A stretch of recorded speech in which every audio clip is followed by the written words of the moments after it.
is making sure that you don't miss anything. Like I said, always read everything out loud. It does not show that you don't know what you're talking about just because you're reading it out loud. If anything, it lets the DPE know what you are going through. So if you accidentally do something, a mistake, they can be like, hey, did you mean to actually do that? And you're like, no, no, no, no. I meant to do this. They don't want you to fail. They want you to pass. So try to give them every excuse or every reason to not bust you. Okay. Then we have requirements for current and appropriate navigation data. So this is when we turn on our GPS.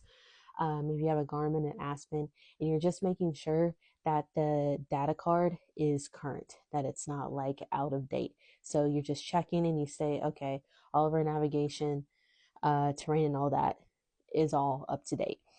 And then lastly, securing items and cargo, just making sure that everything is secure in the back of the plane as well as in our passenger seats and everything else. We don't want loose items around when we are taking off. Then risk management, use of systems or equipment, including automation or portable electronic devices. So pretty much making sure that our iPads, they are fully charged and we have a backup for using that. Um, Equipment, just making sure, automation, that's probably like our autopilot. Just making sure we know how to use that. I personally will not be having anyone use that, especially on a check ride. There's no point in doing that. You got to be able to learn to fly a plane without any of that stuff. Inoperative equipment.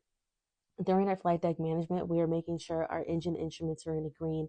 Our engine instruments are in the green, as well as our equipment. They are in the green as well.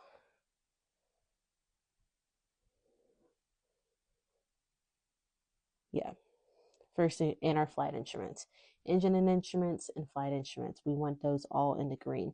And if they're not in the green, we do not need to be going. And we also want to make sure our mags are good as well, but that's what we do in a run up. Passenger distractions, we basically say like, hey, no talking from me starting to talk with ground and tower, no talking until we're up in the air.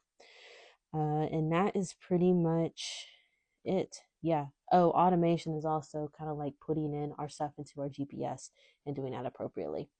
Because most likely you guys will be putting in what your destination would be, because you have to do a navlog for your private check ride and basically fly out to like 1 or 2 points. And then once you do that, the DB's like, okay, you know what you're doing. Now let's go and do the maneuvers. So that is everything for flight deck management.